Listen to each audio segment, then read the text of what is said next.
Hello everyone, welcome to our channel wings up academy. हमने start किया CUT के लिए एक फास्ट ट्रैक सीरीज जिसमें आपको मिलेगा लास्ट मिनट की पॉइंटर्स। चलिए देखते हैं, आज का हमारा चैप्टर है इंडिया एक्सटर्नल रिलेशंस। इसमें हमें क्या क्या पढ़ना है?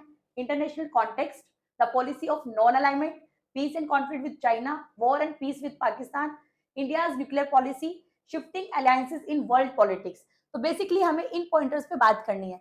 तो वन बाय वन हम सारे पॉइंटर्स को फिनिश करते हैं। पहला है हमारा इंटरनेशनल कॉन्टेक्स्ट। अब इंटरनेशनल कॉन्टेक्स्ट में होता क्या है बेसिकली, जैसे कि आपको पता है सेकेंड वर्ल्ड वॉर का जो एंड था वो 1945 में होता है, और आफ्टर सेकेंड वर्ल्ड वॉर पूरा जो वर्ल्ड था वो टू पावर में डिवाइड हो गया, एक यूएसए एक यूएसएसआर।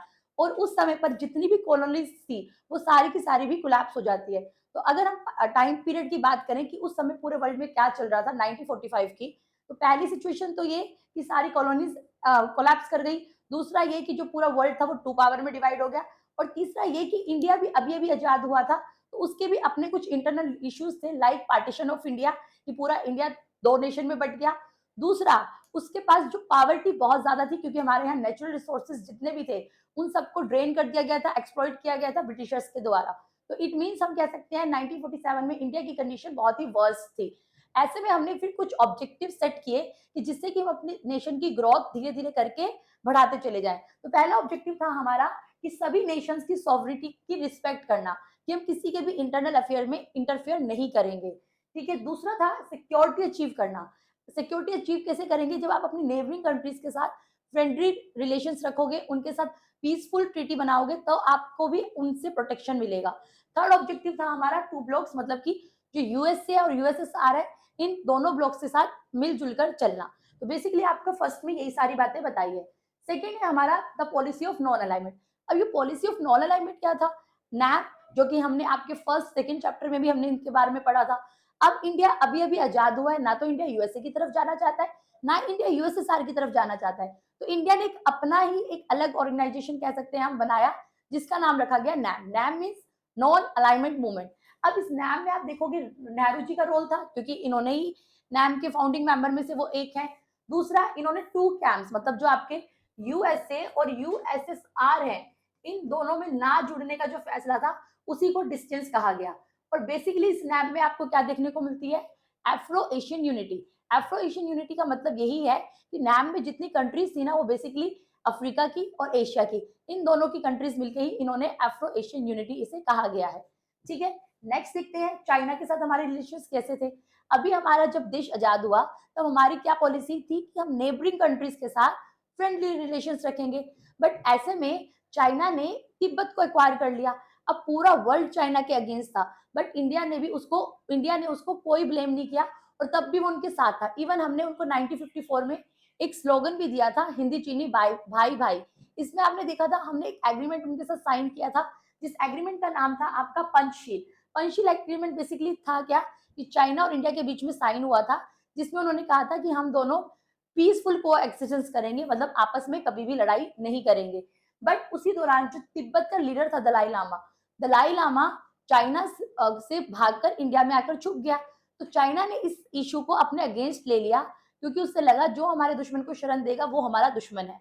तो ऐसे में चाइना ने इंडिया से बदला लेने की सोची, और 1962 में जो हमारा लद्दाख वाला एरिया है, लद्दाख के पास एक छोटा सा एरिया था अक्साई चीन, चाइना ने उसको एक्वायर कर लिया। अब भाई हमारी टेरिटरी हम आसानी से थोड़ी ना जाने देंगे। अगर वो हमारी, हम उससे कहेंगे चाइना से भाई हमारी टेरिटरी दे दो, क्या वो वापस कर देगा? ऑफ कोर्स नहीं करेगा। अगर हम उसके मतलब सिंपली कह दे चल तू ले जा, ऐसा पॉसिबल नहीं है। तो हमारे पास एक ही सॉल्यूशन बचा था, वॉर। तो उसी इश्यू को लेके कि उसने हमारा अक्साई चीन ले लिया, उस टेरिटरी को वापस लेने के लिए हमने एक वॉर किया, जिसको कहा गया इंडिया चाइना वॉर। ठीक है। पहली वॉर आपकी जो देखने को मिलती है इस समय पर, वो था चाइनीज इन्वेजन 1962 में। जो इन्होंने कौन सा एरिया लिया था? लद्दाख के पास हमारा अक्साई चीन, और कुछ एरिया अरुणाचल प्रदेश का भी था, बट बाद में वो उन्होंने वापस कर दिया था। बट अक्साई चीन आज भी चाइना के पास है, क्योंकि उन्हें लगता है कि अक्साई चीन उन्हीं का होना चाहिए। तो ये था आपका चाइना के साथ कुछ इश्यूज। फिर देखते हैं हम पाकिस्तान के साथ किस तरीके की चीजें थी। अब पाकिस्तान का अगर हम देखें, चाहते तो हम यही थे कि उनके साथ हम फ्रेंडली रिलेशन रखें, बट 1947 से ही, जब से हमारा देश आजाद हुआ था और इसमें से दो पार्ट बने, तब से ही पाकिस्तान कश्मीर को चाहता था, और कश्मीर हम उन्हें देना नहीं चाहते थे। तो आपको पता है 1947 से ही कश्मीर का इशू इंडिया और चाइना के बीच में चल रहा है और उससे लेके बार बार इन्फ्रीजमेंट्स भी होते हैं, मतलब कुछ ना कुछ चाइना की तरफ से फायरिंग होती है, इन्फ्रीजमेंट होते हैं, तो ऐसे वो थोड़ी थोड़ी लड़ाई करते रहते थे। बट उसके बाद आप देखते हो 1965 में इन्होंने फिर से इन्फ्रीजमेंट किया, क्योंकि इन्हें लगा ये चाइना से हार गए हैं, तो अब तो हम भी इनको हरा देंगे, क्योंकि इनकी इकोनॉमिक कंडीशन भी बहुत खराब है। तो 1965 में उन्होंने फिर से हम पे अटैक किया, बट उसका कुछ भी कंक्लूजन नहीं निकला था, ना ही पाकिस्तान का कोई लॉस हुआ था, ना ही हमारा। बेसिकली हम पाकिस्तान से अपने आप को बचा पाए। और इसी समय पर लाल बहादुर शास्त्री जी ने एक नारा दिया था, जय जवान जय किसान, क्योंकि हमारे जो सोल्जर्स का मोटिवेशन था वो बहुत ही लो हो गया था। उस मोटिवेशन को हाई करने के लिए, उनका एंथुजियाज्म बढ़ाने के लिए हमने एक नारा दिया, जय जवान जय किसान। बट उसके बाद आप देखते हो 1971 में एक और वॉर होती है इंडो पाकिस्तान की, जो बेसिकली बांग्लादेश वॉर भी कहलाता है। इसमें जो पाकिस्तान था आपका दो हिस्सों में डिवाइडेड था, एक वेस्ट पाकिस्तान और एक ईस्ट पाकिस्तान। वेस्ट पाकिस्तान जो था वो ईस्ट पाकिस्तान को रिसोर्सेज और उसको डेवलपमेंट करने में हेल्प नहीं करता था। तो जो ईस्ट पाकिस्तान का जो लीडर थे, अवामी लीग वहां पे एक पॉलिटिकल पार्टी थी, वो चाहता था कि मैं वेस्ट पाकिस्तान से अलग हो जाऊं, बट उसके पास इतनी स्ट्रॉन्ग आर्मी नहीं थी जो पाकिस्तान से लड़ सके। तो उसने हमारे इंडिया में आके हमसे उन्होंने हेल्प मांगी कि आप हमारी हेल्प करो और हमें वेस्ट पाकिस्तान से अलग करवाओ। तो ऐसे में हमारी जो उस समय पे प्राइम मिनिस्टर थी वो थी इंदिरा गांधी। इंदिरा गांधी के पास टू चॉइसेस थी, वो उनकी हेल्प कर भी सकती थी, नहीं भी कर सकती थी। क्योंकि करने के पीछे रीजन ये था क्योंकि बहुत सारा माइग्रेशन वहां से हमारे देश में आ रहा था। बेसिकली वो हमारे ही रिसोर्सेज यूज करते। बट ना करने का रीजन ये था कि भाई हम किसी और देश के इंटरनल मैटर में क्यों इंटरफेयर करें। But at last Indira Gandhi उनकी हेल्प करती है इस बेसिस पर कि अल्टीमेटली तो हमारे देश का नुकसान हो रहा है, अल्टीमेटली वो सारे लोग माइग्रेट कर करके इंडिया में आ रहे हैं और इंडिया के रिसोर्सेज यूज कर रहे हैं। तो ये इंटरनल मैटर रहा ही नहीं, ये कहीं ना कहीं इंडिया का भी मैटर होता है। तो हम उनकी हेल्प करते हैं और फाइनली हम जीत जाते हैं और हम एक नया देश बना देते हैं जिसका नाम रखा जाता है बांग्लादेश। तो ये था आपके पाकिस्तान के साथ कुछ इश्यूज। नेक्स्ट देखते हैं इंडिया न्यूक्लियर पॉलिसी।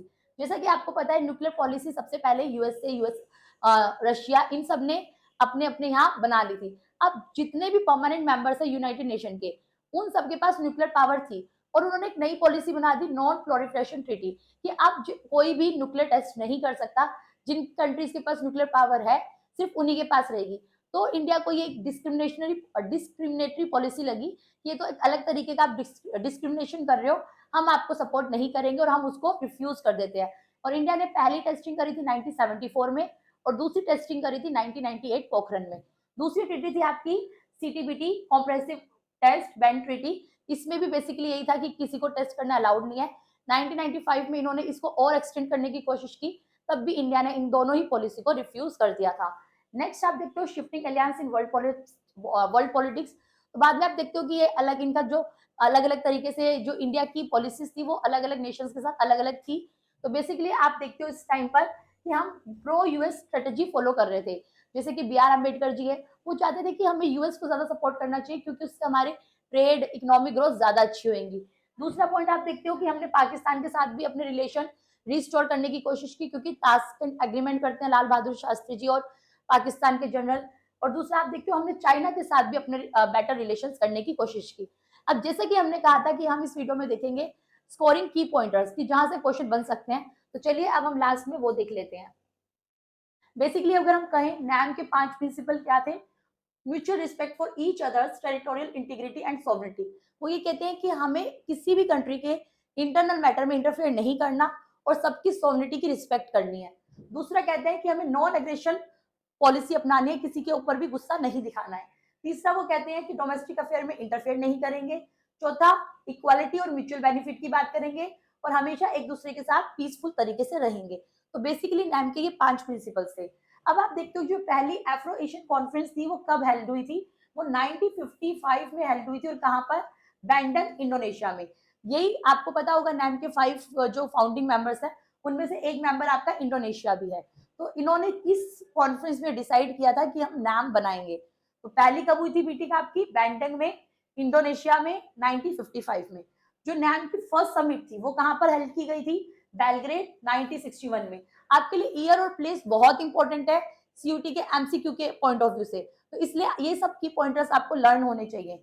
नेक्स्ट देखिए अलाइनमेंट का मतलब क्या होता है कि हमें कोई भी मिलिट्री अलायंस ज्वाइन नहीं करना था, इसलिए हमने एक अलग ही अलाइनमेंट बनाया। तो कौन से दो मिलिट्री अलायंस थे, एक नेटो और एक वार्सा, नेटो यूएसए का, वार्सा यूएसएसआर का। नेक्स्ट देखते हैं फॉरेन पॉलिसी। फॉरेन पॉलिसी हमारी क्या थी कि जितनी भी डोमेस्टिक और एक्सटर्नल फैक्टर्स होते हैं ना कंट्री के, उनके साथ इंटरेक्ट करना कि किस तरीके से हमें अच्छे रिलेशंस बना के चलने हैं, उसको हमने फॉरेन पॉलिसी कहा है। पंचशील का मतलब क्या है? 5 प्रिंसिपल्स ऑफ पीसफुल को एक्सिस्टेंस। किसके बीच में हुआ था? इंडिया और चाइना के बीच में। और कब हुआ था? 1954 में। ठीक है। एक आप इसमें नेफा पढ़ते हो कि नेफा क्या है? Basically north east frontier agency. आपसे फुल फॉर्म भी पूछ ली जाती है, इसलिए फुल फॉर्म भी याद रखना। जिसको जो बेसिकली अरुणाचल प्रदेश में है 1960 से, क्योंकि यहाँ पर अपने अलग ही बॉर्डर इश्यूज हैं, तो उसके लिए हमने नेफा बनाया है। नेक्स्ट देखते हैं। अब अगर हम कहें कि इंडिया और इजराइल के बीच में कब डिप्लोमेटिक रिलेशन स्टार्ट हुए थे, तो आप कहोगे 1992 में। ठीक है। अगर आपसे पूछा जाए लाल बहादुर शास्त्री और अयूब खान ने कौन सी ट्रीटी साइन की थी या कौन सा एग्रीमेंट, तो ताशकेंट एग्रीमेंट। इसको अलग अलग तरीके से क्वेश्चन पूछ सकते हैं। ये भी पूछ सकते हैं ताशकेंट एग्रीमेंट किन दो प्राइम मिनिस्टर के बीच में साइन हुआ था, तो आपको दोनों का नाम भी पता होना चाहिए। इंडिया के प्राइम मिनिस्टर कौन थे? लाल बहादुर शास्त्री। और पाकिस्तान के प्राइम मिनिस्टर कौन थे? अयूब खान। तो ये कब साइन किया गया था? 1966 में। उसके बाद आप देखते हो एक 20 ईयर ट्रीटी साइन हुई थी रशिया के साथ हमारी, वो कब हुई थी? अगस्त 1971 में। शिमला एग्रीमेंट साइन किया गया था 1972 में पाकिस्तान के साथ। तो किस किस के बीच में किया गया था?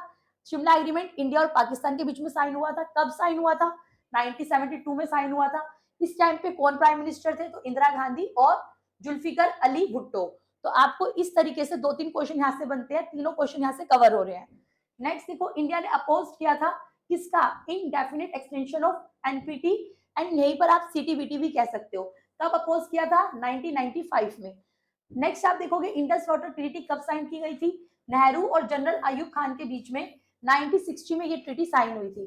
अवामी लीग के लीडर कौन थे? शेख मुजीब उर रहमान। एनपीटी की फुल फॉर्म क्या है? Non proliferation treaty. सीटीबीटी की फुल फॉर्म क्या है? Comprehensive test ban treaty. तो बेसिकली आपके यही सारे की पॉइंटर्स बनते हैं इस चैप्टर से। तो थैंक यू फॉर वॉचिंग।